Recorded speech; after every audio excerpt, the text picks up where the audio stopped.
பேராகிரிக் அருகே கிழக்கு மேற்கு நெடுஞ்சாலையில் நேற்று திடீரென யானை கூட்டம் பிரவேசித்ததால் பெரும் பரபரப்பு ஏற்பட்டது. ஹரிராயா விடுமுறையில் போக்குவரத்து நெரிசல் மிகுந்த காணப்பட்ட நேரம் பார்த்து அந்த யானை கூட்டம் காட்டுப்பகுதியில் இருந்து இந்த பக்கமாக நெடுஞ்சாலையை கடக்க முயன்றுள்ளன. தாய் யானை முதல் குட்டி வரை சுமார் 10 யானைகள் இருந்தன. அப்போது ஒரு யானை பிளிரிக்கொண்டு வாகனத்தை நோக்கி ஓடி வந்ததால் பரபரப்பு நிலவியது.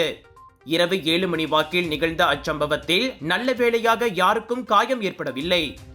யானைகள் ஆக்ரோஷமாக காணப்பட்டதால் உயிருக்கு பயந்து நாங்கள் வாகனங்களை பின்னால் ரிவர்ஸ் செய்தோம். நல்ல வேளையாக அசம்பாவிதம் நடக்கவில்லை. யானைகளும் அமைதியாக சாலையை கடந்து சென்றதாக வாகன ஓட்டி ஒருவர் கூறினார். வேலை காரணமாக வாராவாரம் கிளாந்தான் தானா மேராவுக்கும் ஈப்போவுக்கும் சென்று திரும்பும் வழியில் யானைகளை சந்திப்பது வாடிக்கைதான் என ஒரு தாதி கூறினார்.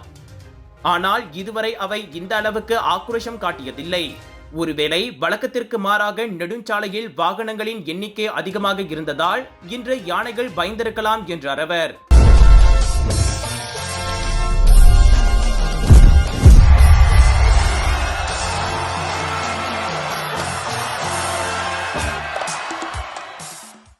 எங்க வீட்ல எல்லாரும் தினமும் காலையில ரெயின் ஆயில் வெர்ஜின் கோகனட் ஆயில குடிக்கிறோம். நீங்களும் தினமும் ரெயின் ஆயில் வெர்ஜின் கோகனட் ஆயில குடிங்க.